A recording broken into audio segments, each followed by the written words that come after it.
So I want to welcome everyone. This is such a wonderful opportunity that we have today to have Gene Shawcroft, who's both the general manager of Central Utah Water Conservancy District, and who's also Utah's new commissioner to the Upper Colorado River Commission. To have Gene here today here at Utah State University, both at the College of Engineering and also the Utah Water Research Laboratory. And when I say here, it's actually, it's not physically here, but we're all together on Zoom, and we have about 36 participants and counting. And from people that I've seen and let in, I mean, we're connecting both from Utah State University and places all over the Western United States and the Colorado River Basin. So this is just a really wonderful opportunity we have to hear from Gene. He was recently appointed by Utah's Governor Spencer Cox to the position of commissioner. And prior to that, Gene grew up in Southern Colorado. He got his bachelor's of science and master's of science in civil engineering from Brigham Young University, just a few hours to our south. And now that I realize, Gene, that's actually like just a few blocks from where your office is now. He's worked at the State of Utah Division of Water Resources. He joined Central Utah Water Conservancy District in 1991. He's been deputy general manager.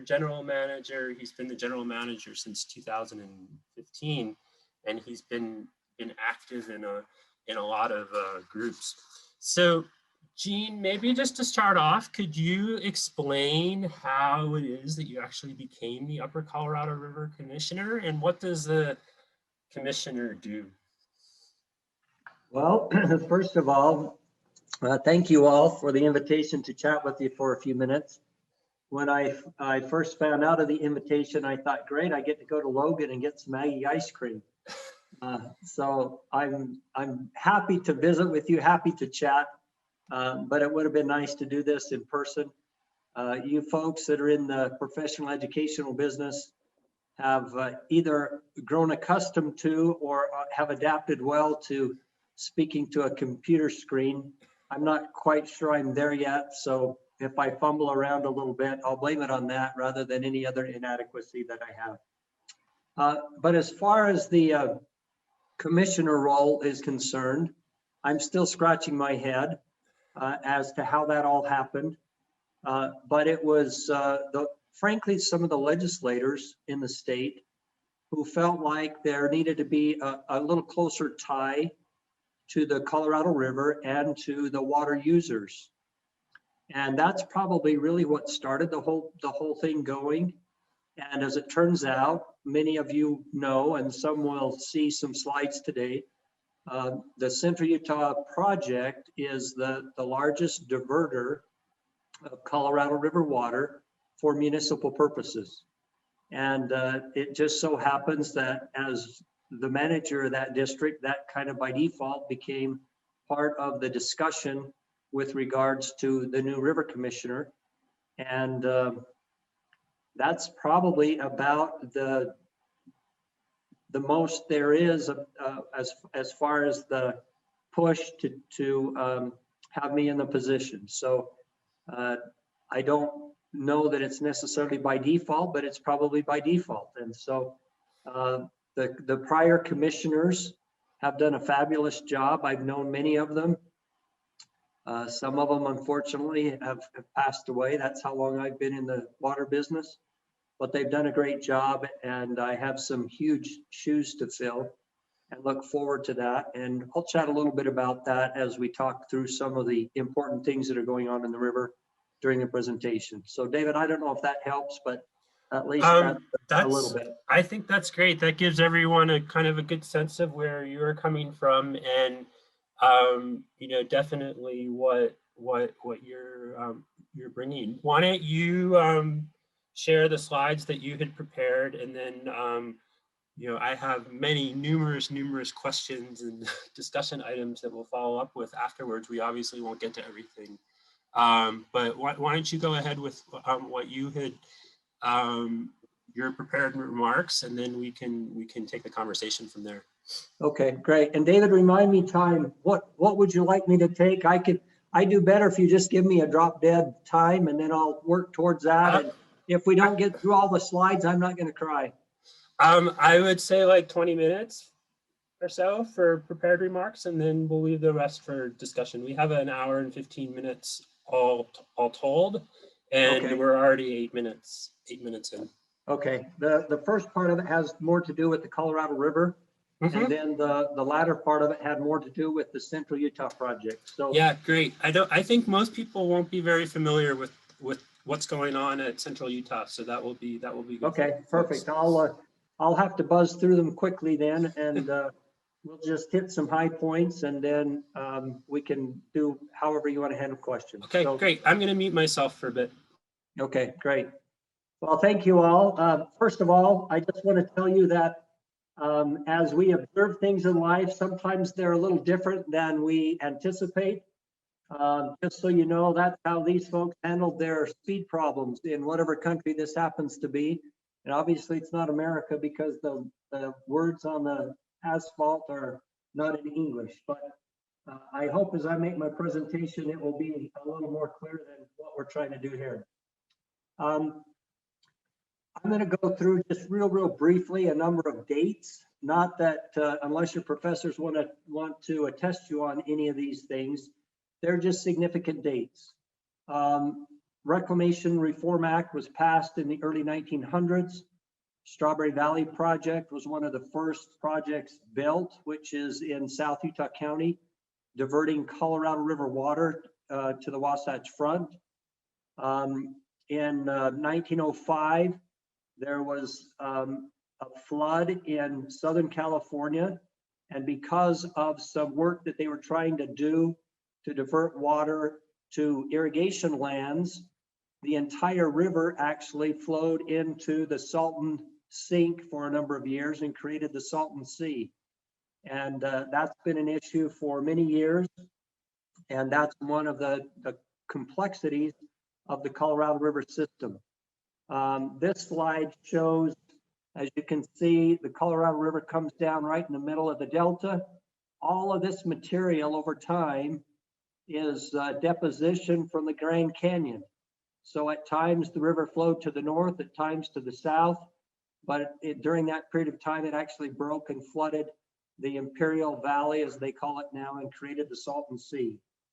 So just another piece of interesting information. Probably the most significant issue with regard to the Colorado River is the 1922 compact that divided the water among the two general basins. The upper basin, which is shown here from this point up, and then the lower basin down, each got 7.5 million acre feet. And that's what really set the initial stages for the compact. And we could spend a lot of time talking about that, but I'll jump through that. These slides, various slides of the upper basin or the Colorado River basin are always intriguing to me. The issue really was the point at which the river was divided, and there is much talk of Lee's Ferry with an S and Lee Ferry without an S, and Lee Ferry, which is the lower left point on this chart, is actually the official point at which the river was divided. Significantly is the fact that it had the Colorado River in it, along with the Paria River, both of which have gauging stations just upstream of this point. And so that's really where the river was divided as far as upper and lower. And from some of the maps that you see, in this one, for example, Arizona and New Mexico and Utah all have land in both the upper basin and the lower basin states. And so that was part of the negotiation, or part of the thought as the compact was negotiated, is to how to handle the fact that there were states in both basins. And we'll chat about that a little bit. 1928, that's really, that was the Boulder Act, or the Boulder Canyon Project Act. That's really what authorized Hoover Dam. There was a lot of discussion about that because California needed the storage, needed the dam, but all the other states felt like if they did provide a dam, that would allow California to use much more of the water over time, and that was a real threat to some of the other states. Many other things occurred back in the day, but one that I'd like to point out is in 1941, Utah passed the Water Conservancy District Act, which created the opportunity for districts to be developed. They had taxing authority. That was really the mechanism by which the federal government then felt comfortable contracting with districts to build federal water projects. Up to that point, the federal government didn't have the best track record in getting their money back, and so from water sales, but the Conservancy Act allowed for taxing authority, which then secured a revenue stream for repayment to the federal government.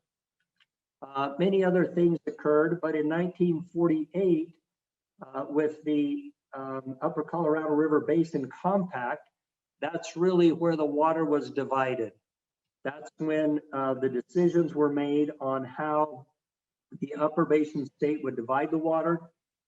And depending on how you do the math, and there are multiple ways to do the math, the Lower Basin states got 7.5 million acre feet each year, or 75 million over 10.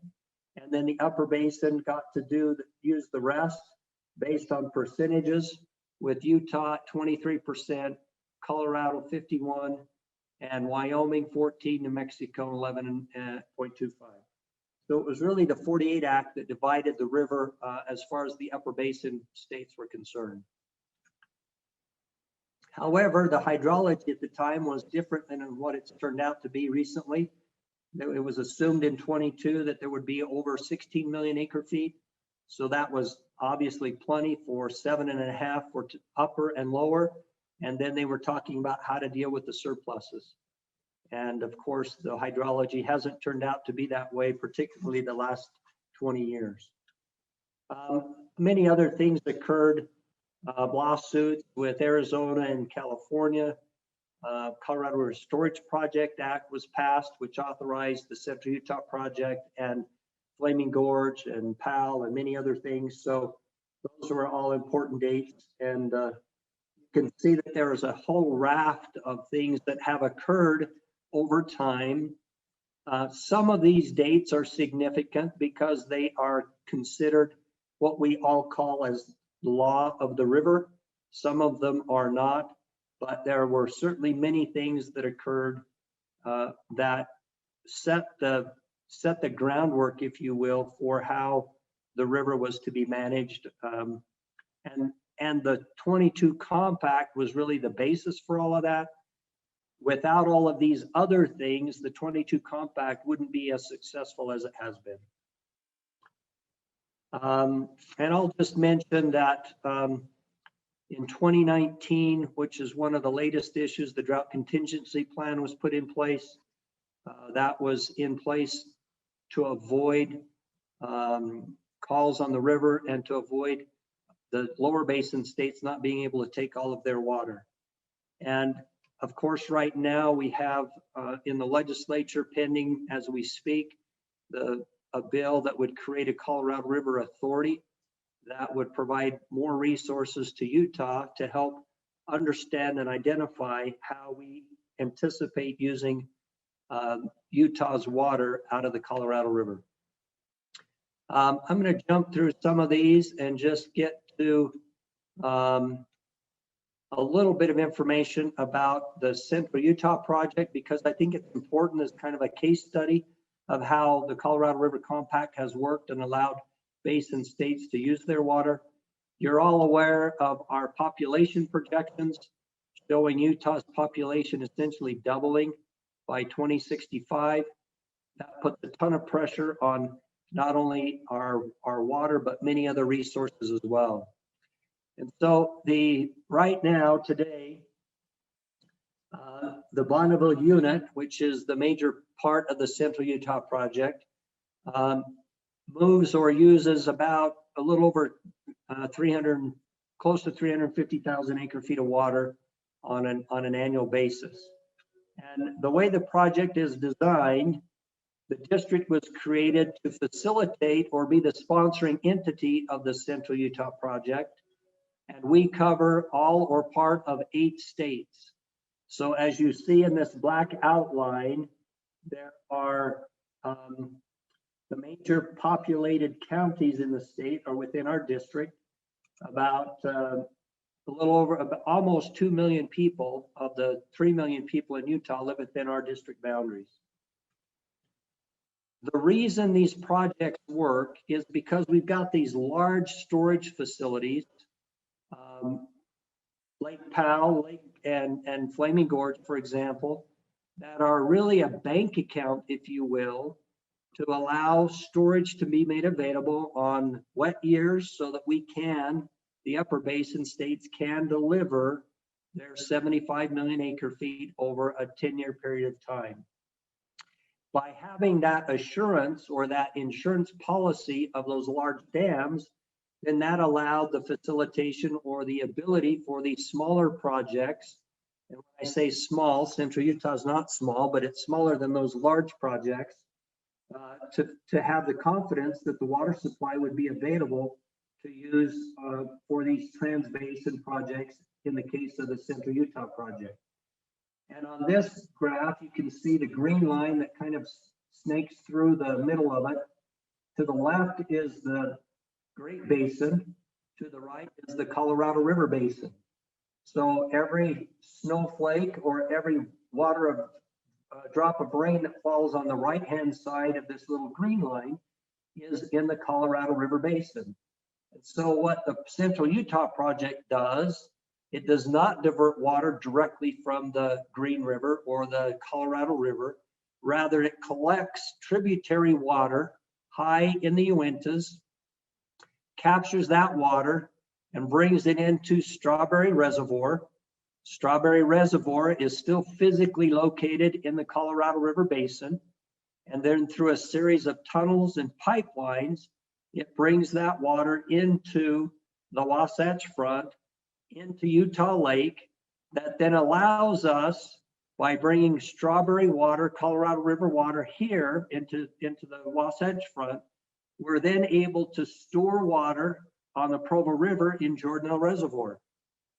By the time we built Jordanelle, all of the water rights on the Provo River had long since been appropriated.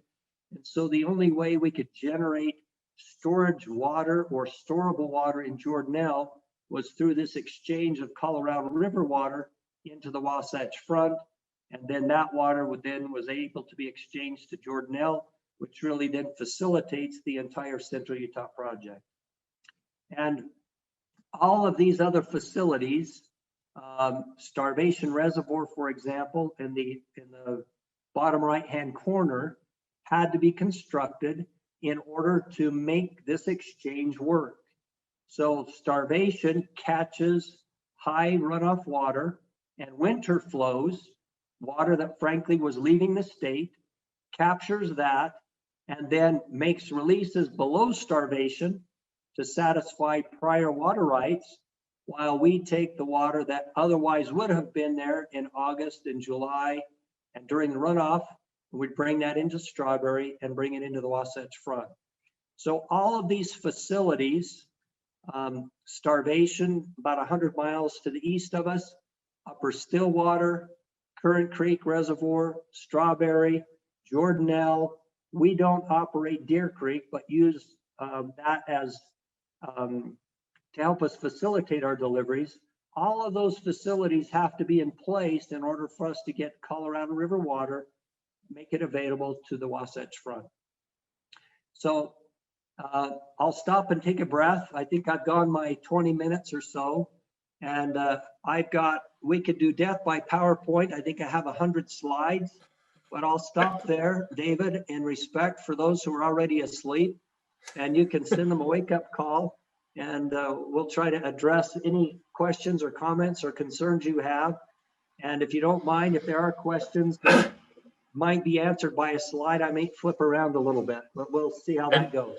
I think, Gene, this slide, I mean, in one slide really captures the complexity of water management in general, and also Colorado River management, and how the trades and exchanges, and I mean, just the vision that went into developing this system to physically move water, and then also accounting wise to move water to where the managers wanted it to go. And I'll just add, I think, you know, if you were to go several hundred miles to the east, you'll have the exact same picture on the Colorado continental divide in Colorado of Colorado water utilities moving water from the west slope, which is in the Colorado River Basin, to the Front Range, which is outside. So I mean, this is just a really a cool thing.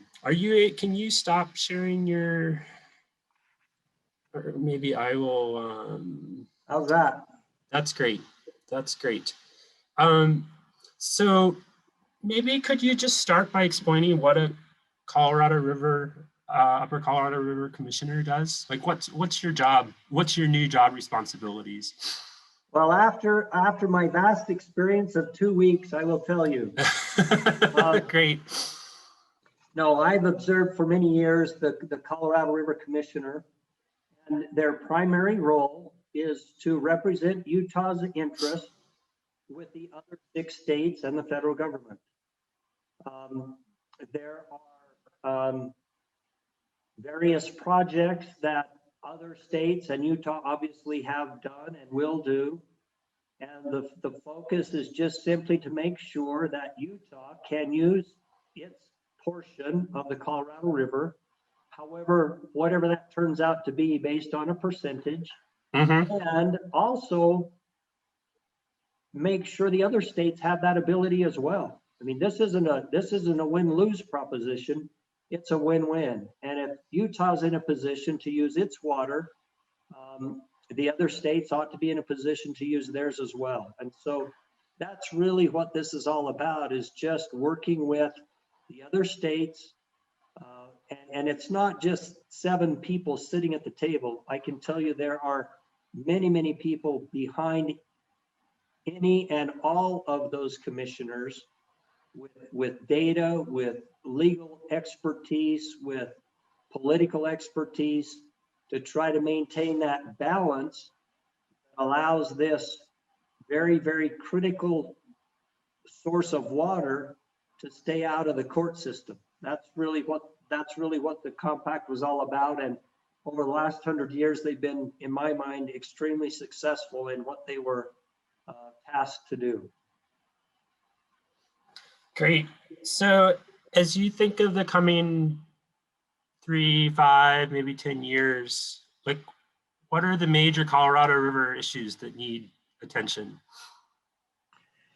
The guidelines that were first of all, back in the 70s, they did they call it the LROC, the Long Range Operating Criteria, and that was done in an effort so that once Powell was full, they could then decide how they were going to manage the 2 reservoirs together. After a series of years, it was obvious that there could be some tweaks to that.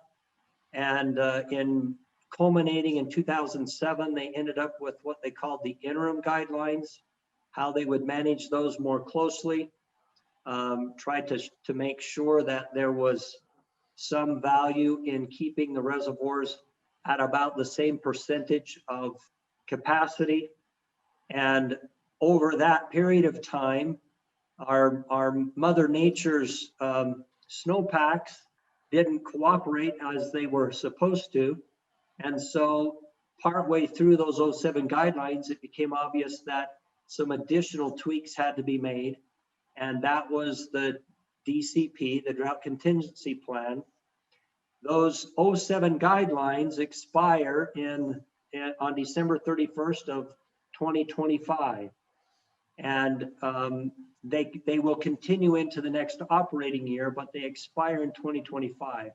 One of the big issues that will be before the states will be whether or not or how that those guidelines then can be used to help understand how we better move into the future.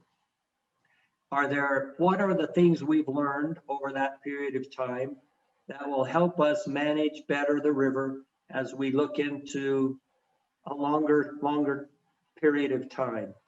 I'm not going to guess today whether there will be additional interim criteria or whether there will be a final. My gut tells me that nothing's really final because Mother Nature changes her plans every year. And if we can't adapt to that, we're in trouble. So that's really one of the big issues that we will be focused on over the next few years, will be the renegotiations of the guidelines. And David, I might just add that I have heard several individuals over the last 3 or 4 months talk about renegotiating the compact. And that might just be a technical term, but in reality, we're not renegotiating the 22 compact. We're simply renegotiating the '07 guidelines of how we operate. And so just a small technicality, but just to make sure people don't think we're going to toss 22 out and start all over. That's not what this is all about.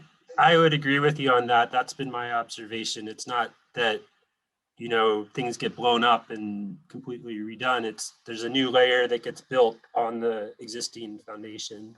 Yeah, exactly.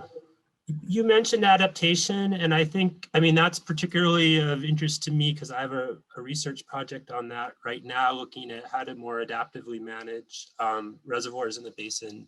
But what would you like to see in the terms of adaptability? What would that look like? What would be more adaptive look like? One of the things that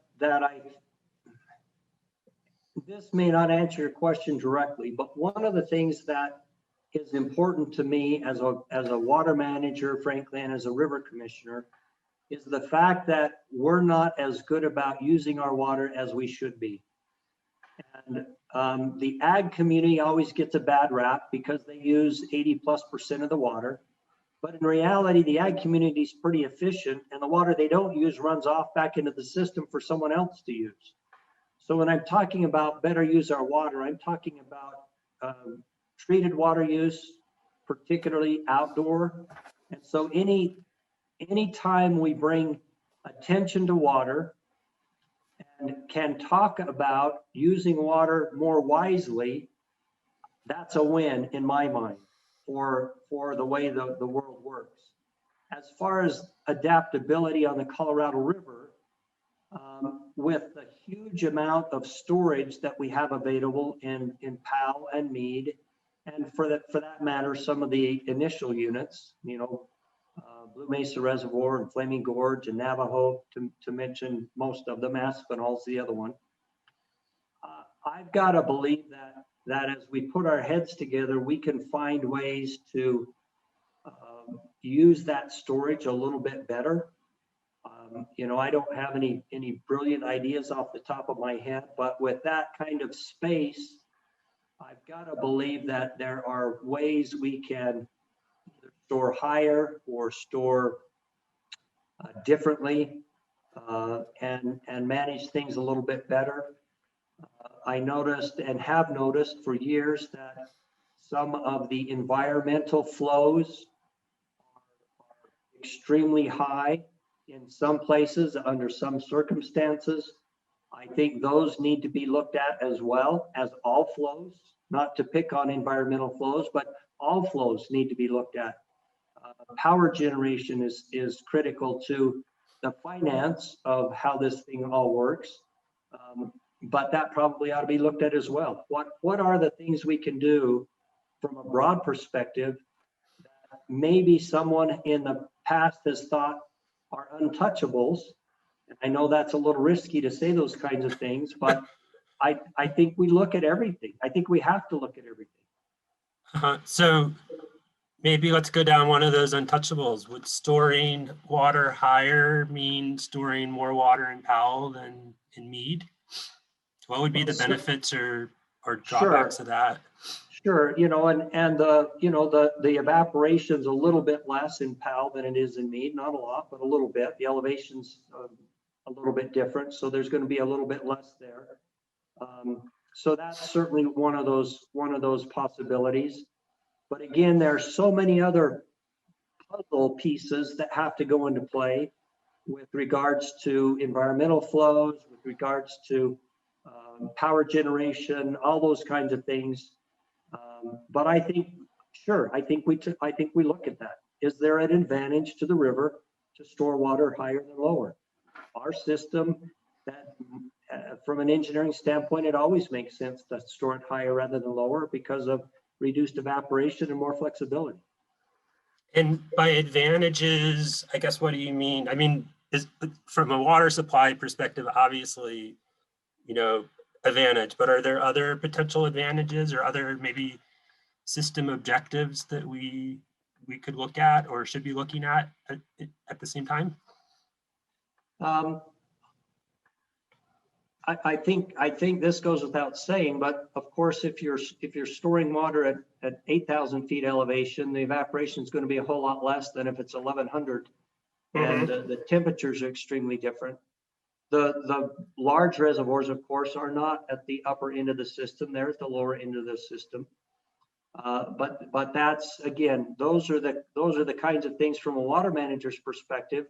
If we've got water in the highest reservoir, we can potentially release it to the timing when it makes the most sense, and then we still have the opportunity to divert it at more locations than if it's lower in the system.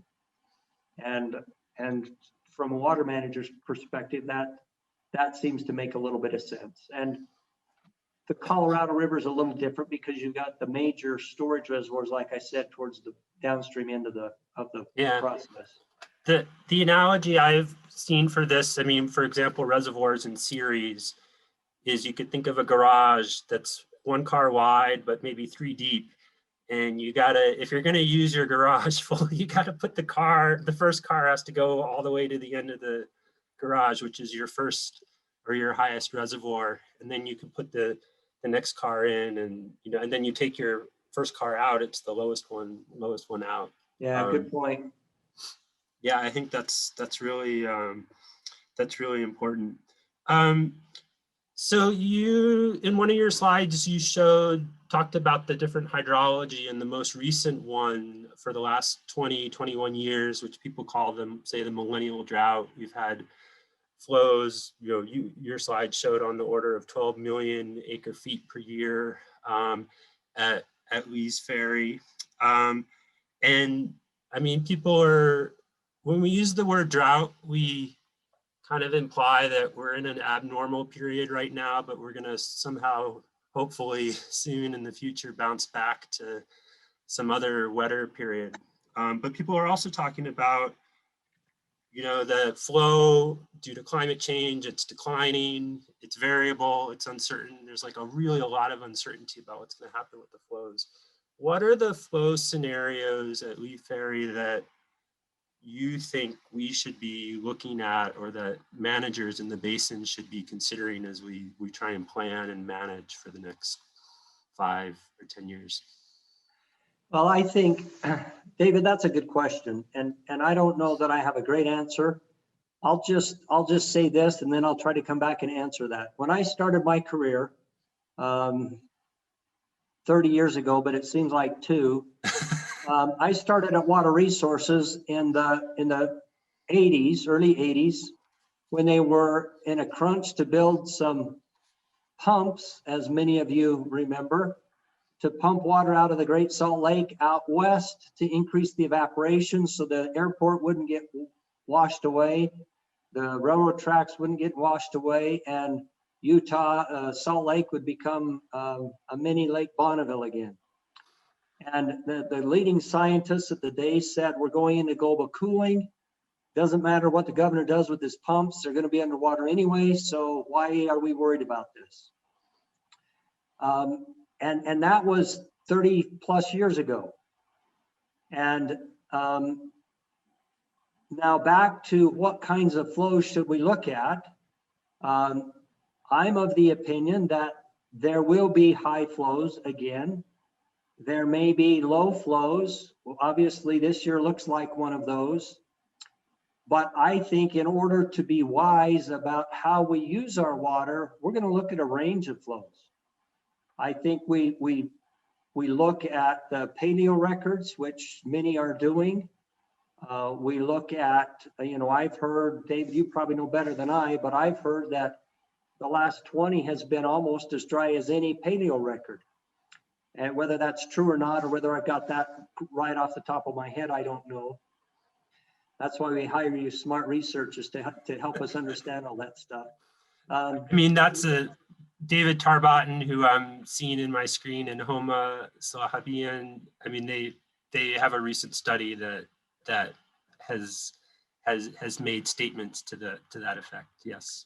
So I think we look at those. We look at others, and then that helps inform decisions as we move forward. Mm-hmm. There are tools and technology that you folks are much more adept at than I will ever be, Mm-hmm. that can help inform those decisions. Sure. And those discussions. But I'm not one who believes that it's time to bury our heads in the sand and say it's going to be a drought forever and we're never going to have any water, so we just well go home and wait for some catastrophe. So I'm convinced we can manage better. We can use our water much more wisely, and the kinds of information that dictate or tell us that we could very well be in a lower flow situation on a long-term basis causes us to think again about how we use our water and what we ought to do to be more efficient with us. And those kinds of things bring me peace and pause, because I'm convinced as a society, we're smart enough to figure out a whole bunch of things if we're in a situation where that becomes our priority, to figure it out. Mm-hmm. So maybe the next logical question, I mean, this is a question I had prepared ahead of time, but I think it's really fits now. It's with the drought contingency plan. The Upper Basin's drought contingency plan is set up to really protect Lake Powell's level of 3525 feet, which is 5.9 million acre feet of active storage. What does Utah and the other Upper Basin states actually do to protect that level? I mean, it's not really discussed in the DCP per se. What are some of the management actions that you're looking at or seeing would be needed if we're headed towards that level? The Drought Response Operating Agreement, the DROA, thinking of wonderful acronyms. The DROA suggests that one of the alternatives, first of all, would be to look at any possible way to reduce flows out of out of Lake Powell. So as you all know, over the last number of years, the average outflow of Powell to the lower basin has exceeded 7.5 million acre feet. And obviously that's more than the 75 million over 10. We're somewhere between 92, 93 million acre feet over the last 10 years. And so number one is, what do we do at Powell? Can we reduce that outflow to 7.5 in general numbers? And what does that do to Powell if we modify the deliveries out of Powell? That's part of the concept of DROA. There's no plan yet. The 24-month study shows that we could potentially, under the minimum probable scenario reach that 35-25, which triggers then conversations and discussions about creating a plan. But conceivably that plan would include what can we do with the initial units? And of course that's Flaming Gorge would, Lake Powell would be the first one. What can we do there to reduce flows out? And then secondly, what do we do with the upstream initial units? Flaming Gorge, Blue Mesa, Navajo, Aspinall units, which is Blue Mesa. Can we release water from there down to Powell to protect that 35-25? And if we do that, how do we recover that? The idea is we would transfer for a period of time, but then that water would have to be made up before they would be called on again. And again, there's no plan, but the concepts would be that those large upstream reservoirs of the initial units could potentially provide some buffer to Powell. And those would be probably the first 2 or 3 steps. Also considering long-term demand management. How do we reduce our uses? And when you have upper basin states who have not yet developed all of their water, that becomes another question mark.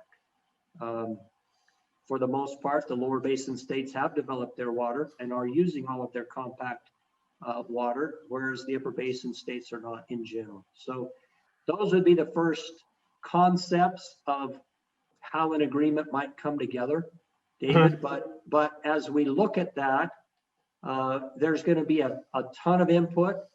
That DROA requirement to start monthly discussions or monthly modeling started this last week. And so we're just in the very, very initial stages of how we move forward with that process. Cool. I think one of the things interesting, one of the reasons that Lake Powell releases have been so high have been because of equalization. And in my mind, that connects, or it shows how everything is connected to everything else. And like, it brings to mind the movie I Heart Huckabees, which maybe dates me. I saw it when I was a teenager. But one of the characters has this blanket and his hands are under it. And every time he pushes something up, the blanket pulls in some other direction, right? And this is how the law of the river really is, right? If you want to reduce releases from Lake Powell, that's going to push on equalization, and pushing on equalization is going to do other things. And I guess how do you approach that issue of integration? On one hand, integration is fabulous. It's what my field is really trying to do, but then at the other time, if everything's so connected, it can be a hindrance. Well, I don't, maybe I answer it this way, David. If it were easy, it would have been figured out by now. And so I don't know that there is any simple answer. Again, if it were, we would have thought about it and would be in place. But you're exactly right. A tug here and a pull there means something gets moved from some other position, some other place. And short of being able to augment, which I haven't seen any great ideas, we're doing cloud seeding as we can, and that's helpful for what it's worth. But it's certainly not gonna double our water supply by any stretch of the imagination. Short of augmentation, we will have to put the cards on the table, talk about impacts, talk about how those impacts are distributed among the population, what works, what doesn't work. And I think there's going to be a lot of smart heads together to try to figure this out. And to think that 7 folks are going to go in a dark room and figure it out, I think we're kidding ourselves if that's the strategy. But there are many interests on the river, as you know. Everyone has everyone's opinion has value. Everyone's issue is relevant. And so in order to make the best decisions, we've got to have as much of that information on the table as possible, so that we can come up with something that works. I'm guessing that no one's going to come away from the table screaming and hollering, we won the lottery when we won the jackpot. But I think coming away with an understanding that this is something we can live with under the circumstances really is what helps us. And having the best data, the best information possible to make those decisions is really a goal I have, because we've got to rely on the smartest heads possible to make this stuff all work. Cool. You mentioned in your prepared remarks about Utah long underusing its Colorado River allotment, which is, you know, a very true statement. And I mean, Utah governors, many of them, the Division of Water Resources and prior commissioners have all talked about developing Utah's full share.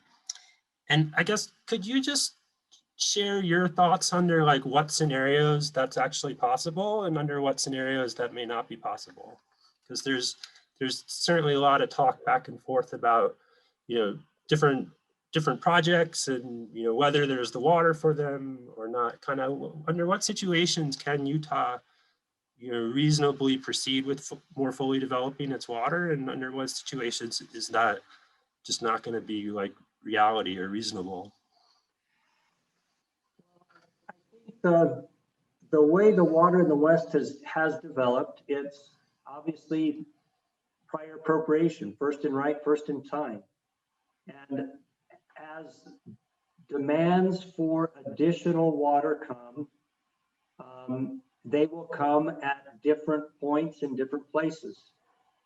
And I think that's the real question or trick, is to figure out how we best use that water, and when. But demand will drive how that happens. It always has. And I think that I agree. I think there is more water to be developed. I don't know exactly how much, but I think that there is an opportunity for us to not only use more water from the river, but probably more importantly, be smarter about how we use that water. And again, I think that boils down a lot to individuals and being aware of how much water they actually use.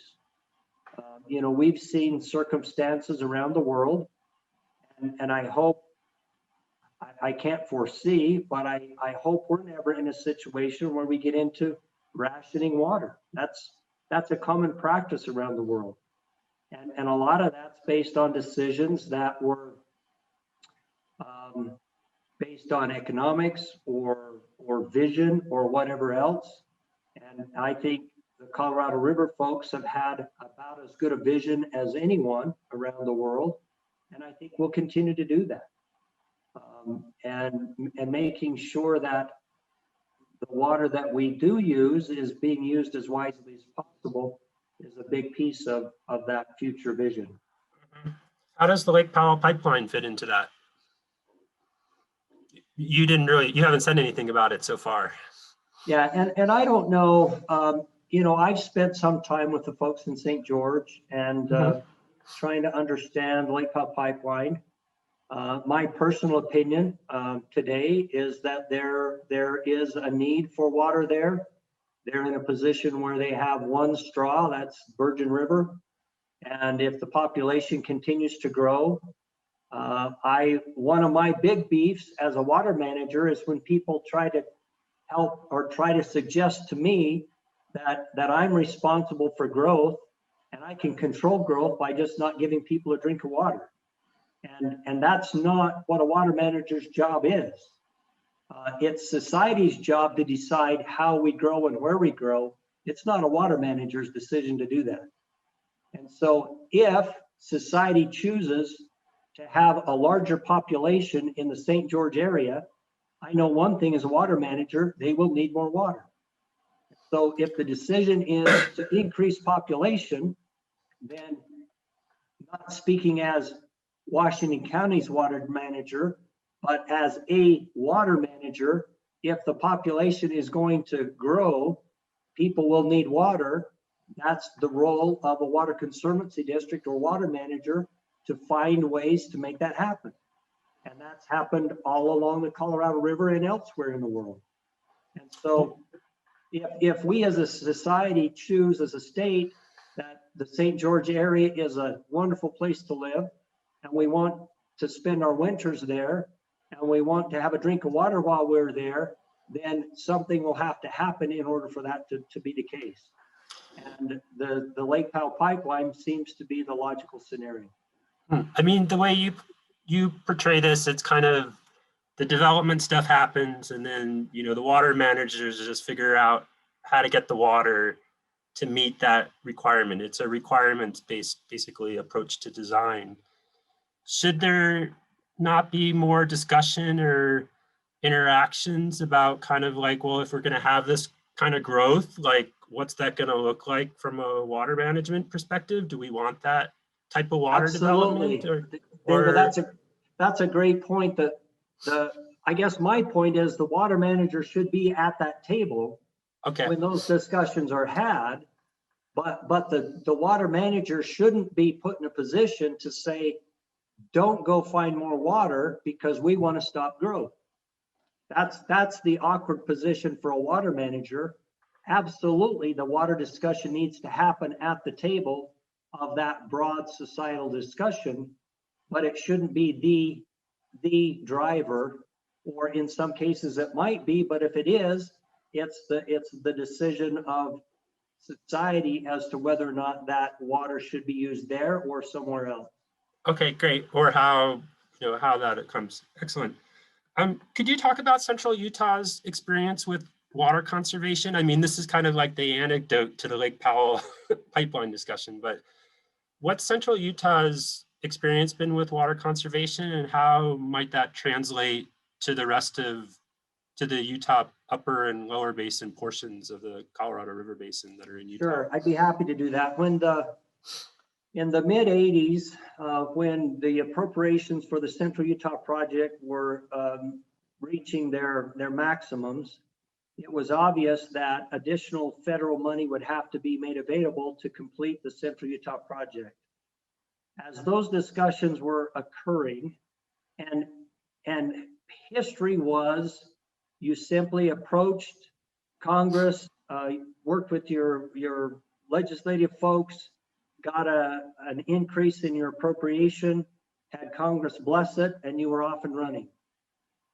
In the late 80s, that was not the political leaning of the country, and it became obvious to us that change would be needed. Something else would have to be done.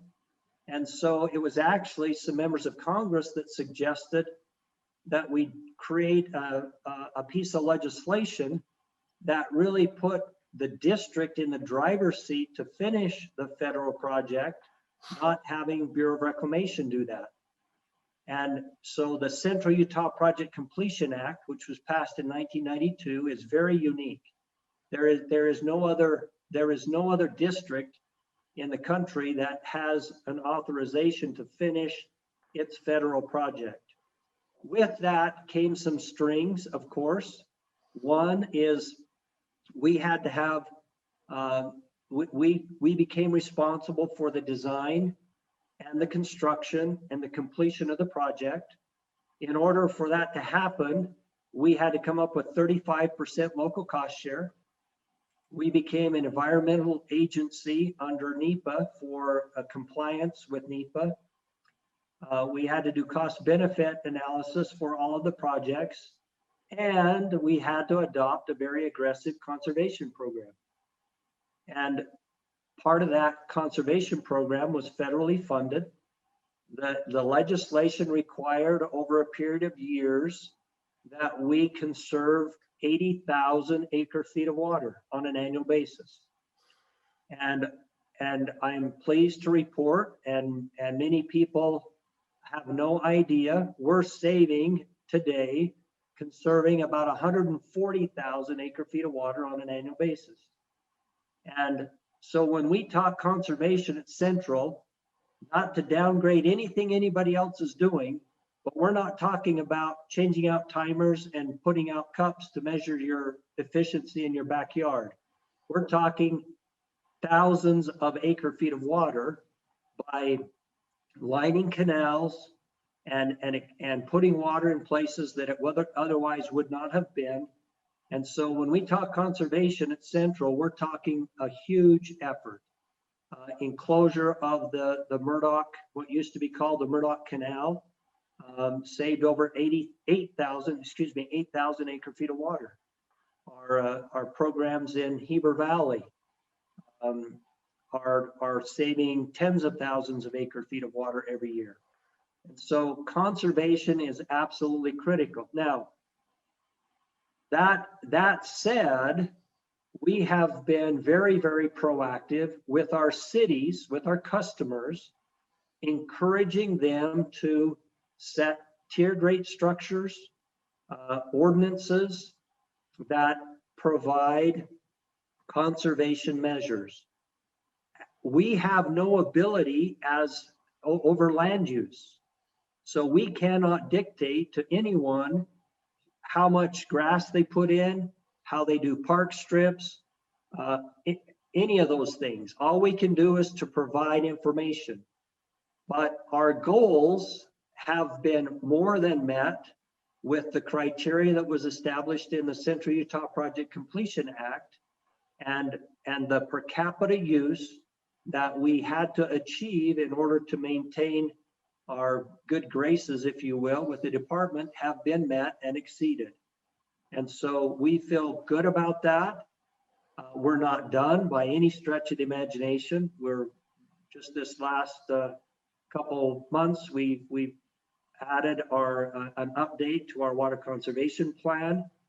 And that plan principally is a coordination effort with cities as they deal with land use planning.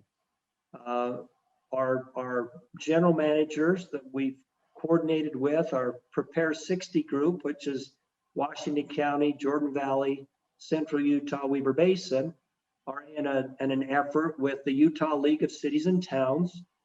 We call it Conserve H2O, where we're working with them to develop land use planning mechanisms that reduce water use, not only on new construction, which is where the most efficiencies can be had, and also with replacing some landscapings or helping with ordinances to develop some landscape mechanisms that are more efficient than others. So that's a long answer to a very good and direct question. I mean, it's great to hear all these water conservation efforts. What of those efforts do you feel could potentially apply on the east side or the eastern or southern Utah for the areas that are within the Colorado River Basin? When you talk southern areas, tell me what your I'm thinking southern, like you showed in your slide where say Virgin River Basin, that's okay. Southern Utah, that's part of the Colorado River Basin, and then also everything just to the east of you in that's the eastern part of the basin in Utah. I mean, it's obviously not the eastern part of the basin, but for Utah's portion, it's eastern. One of the real wrestling matches we have, David, is how we account for water. How do we track it? How do we account for it? And Utah has done a very, very good job of tracking its water use. Because of that, we have great information, we have great data. As we represent that good data, because it's so well done, it appears that we use more water per capita than some of the other adjoining neighboring states. And St. George is really caught in a pickle because of how that number gets used based on the part-time and full-time residents of the county. For example, in Springdale, their per capita water use is over 1,000 gallons per capita day. Well, that's not possible based on the use of water and their population. So they have a huge transient population every day that uses water, but yet they don't get counted in the per capita use. And so we've got to come up with a mechanism or a way, not a mechanism, a method that really identifies how much water we're really using. The other thing in Utah is we have large areas of the state, principally Davis, Weber counties, and more so now in Utah and Salt Lake counties all the time, that use secondary water. Secondary water is part of the number that gets used in the calculation for our per capita use. I'm unaware of another state that tracks secondary water. It's called irrigation, and they don't even meter it to the house. And so part of my soapbox, I'm sorry, is the fact that there's not a consistent method to account for water use. And because Utah tracks their water so closely, it looks like we use more than other neighboring states. If you look just at indoor use, just indoor use alone, we're equal to our per capita use numbers are as low as anybody in the West. But it's that outdoor use and that secondary water and the fact that we track it so closely and we do use it, there's no question about that, but we account for it when many other states do not account for it at all. Yeah, I mean, to just put in slightly different words what you said, and this is what Todd Adams, the director of Utah Division of Water Resources, has expressed. There's a real need for an apples to apples comparison of per capita water use. A gallon per person per day in one place does not mean the same thing as a gallon per person per day in another place, or there's so much other contextual information that you need in order to rectify that. So yeah, I think that's a really really great point. So it's 2:35. We have about 10 minutes. If you want to add a question to the chat, I can monitor that, and maybe we still have time to get in. Gene, could you just talk about like what you would like to see from the research and academic community? What projects or problems should we be working on to help you as the Utah's new commissioner? Where should we be focusing our effort? Well, I think first of all, I need to get more up to speed on some of the technical work that is being done and has been done. But I think the concepts from a water manager, and I'll just put my district hat on for a second. Mm-hmm. There are a lot of tools out there that are very, very good, and I'm talking modeling tools, etc. But the reality is we're in a position almost on a daily basis, particularly on an annual basis, of having to make decisions based on how much water's in Strawberry, how much water's in Utah Lake, how much water's in Jordanelle, how much water's in the collection system, what the soil moisture looks like this year, what the snowpack looks like this year. Where are the minimum stream flows that we need to make sure we've got covered? There's a whole raft of items that to this point, we haven't quite figured out how to take that gut and put it into a technological model, if you will. And we're getting better. I'm not, we're getting a lot closer. We're getting a lot better. But my general bias, and I apologize, with academia is there's a disconnect between what really happens on the ground with regards to these kinds of decisions we have to make and where the theory is on how this all works. When we talk about climate variability, it would be nice to know what happens 50 years in the future. But if you could tell me we're going to have a little bit wetter or drier year next year, that would be much, much more valuable to a manager than what's going to be happening 50 years from now. And so I think the more we can communicate, the better off we're going to be. And that's why I appreciate an opportunity to chat with all you smart people, because that, in my mind, is really how we can marry those two very, very intelligent systems, the hands-on, the day-to-day, the operational, and the theoretical, the academic.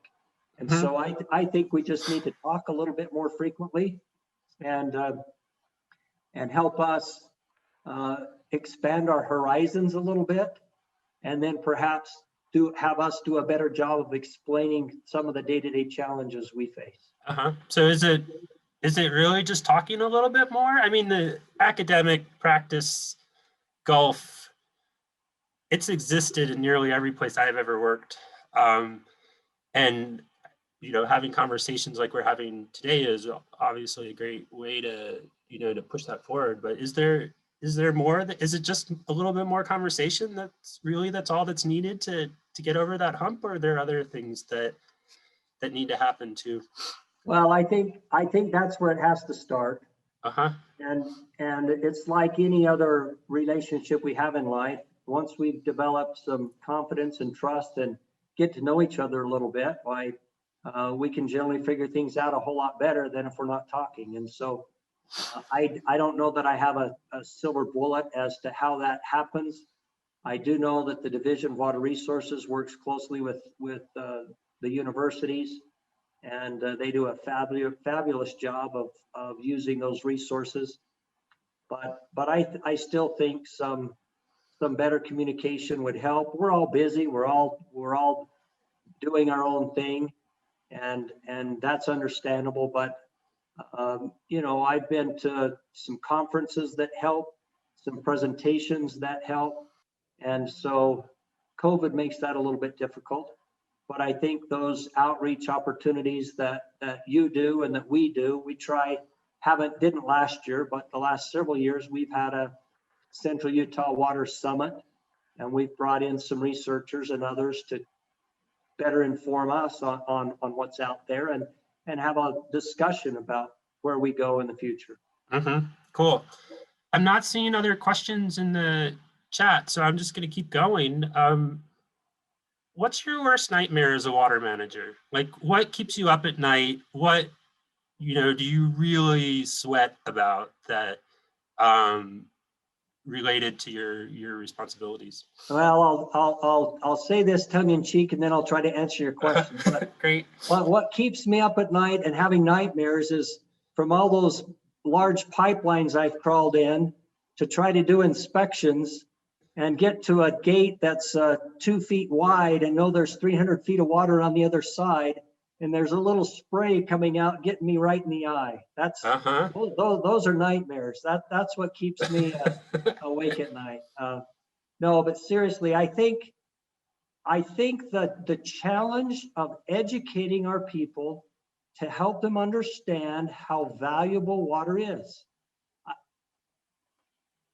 I grew up on a farm. I've had water in the brain since I was old enough to know anything.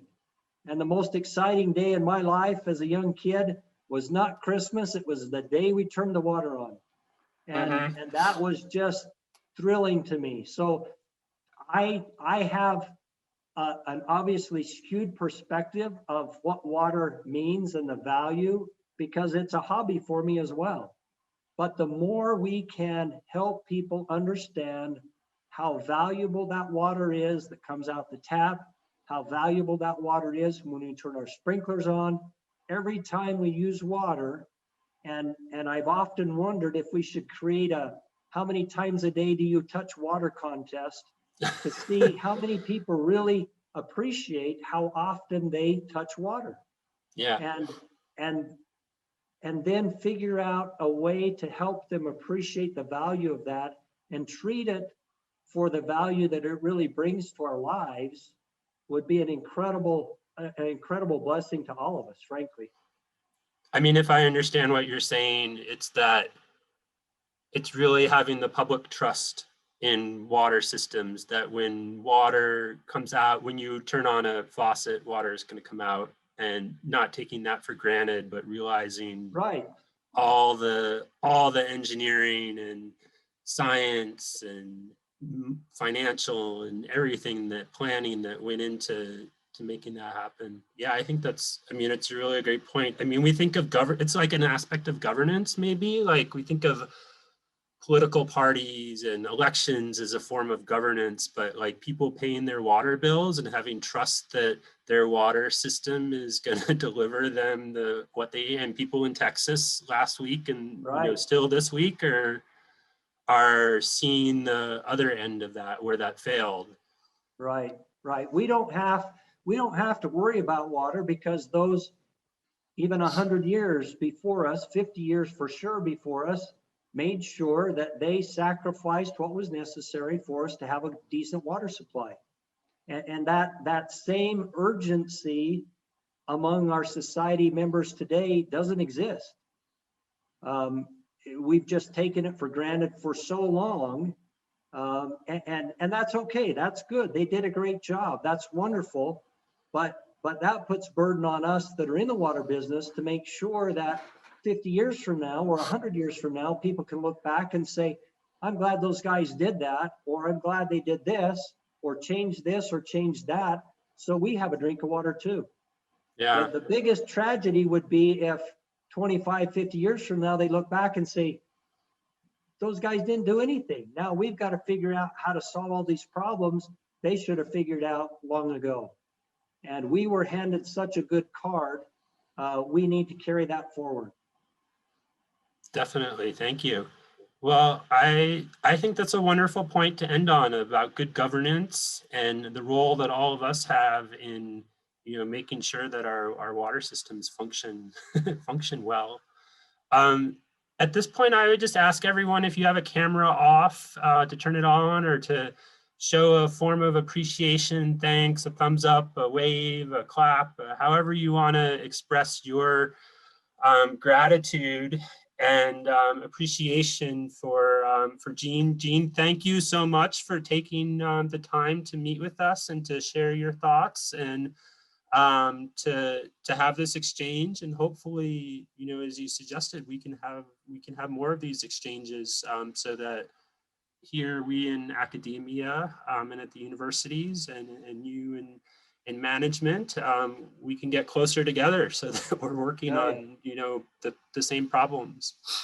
My only request is next time we do this, we do it around a bowl of Aggie ice cream.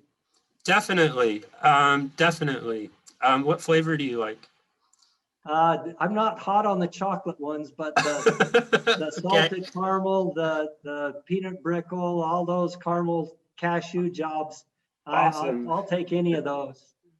Okay, great.